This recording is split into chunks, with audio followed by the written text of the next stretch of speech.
Envy and malice are two links of this chain, and both, as proved by Galen, cause this malady by themselves, especially if their bodies be otherwise disposed to melancholy.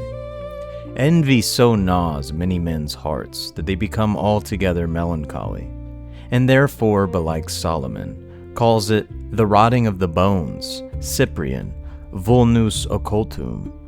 The Sicilian tyrants never invented the like torment. It crucifies their souls, withers their bodies, makes them hollow-eyed, pale, lean, and ghastly to behold. Cyprian, as a moth gnaws a garment, so, saith Chrysostom, doth envy consume a man, to be a living anatomy, a skeleton, to be a lean and pale carcass, quickened with a fiend, hall and characters. For so often as an envious wretch sees another man prosper, to be enriched, to thrive, and be fortunate in the world, to get honors, offices, or the like, he repines and grieves. He tortures himself if his equal, friend, neighbor be preferred, commended, do well. If he understand of it, it galls him afresh. And no greater pain can come to him than to hear of another man's well-doing. 'Tis a dagger at his heart, every such object. He looks at him as they that fell down in Lucian's rock of honor, with an envious eye, and will damage himself to do another a mischief, as he did in Aesop, lose one eye willingly, that his fellow might lose both, or that rich man in Quintilian, that poisoned the flowers in his garden, because his neighbor's bees should get no more honey from them. His whole life is sorrow, and every word he speaks a satire. Nothing fats him but other men's ruins. For, to speak in a word, envy is not else but tristitia de bonis alienis, sorrow for other men's good, be it present, past, or to come, et gaudium det adversis, joy at their harms, opposite to mercy, which grieves at other men's mischances and misaffects the body.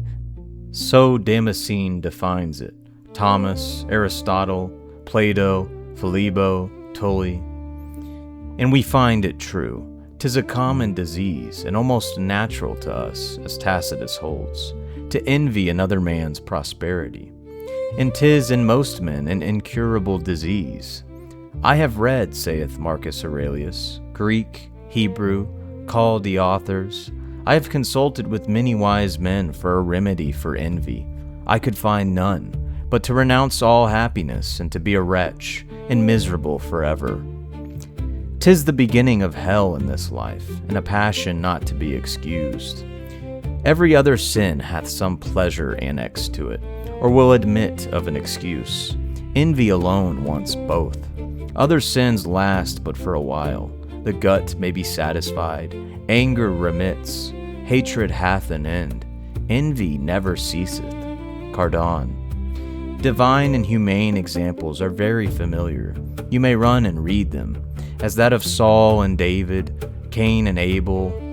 It was his brother's good fortune that galled him.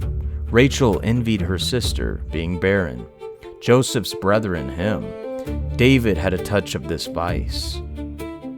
They repined at others' goods, but in the end they corrected themselves. Fret not thyself, and so on. Domitian spited Agricola for his worth, that a private man should be so much glorified.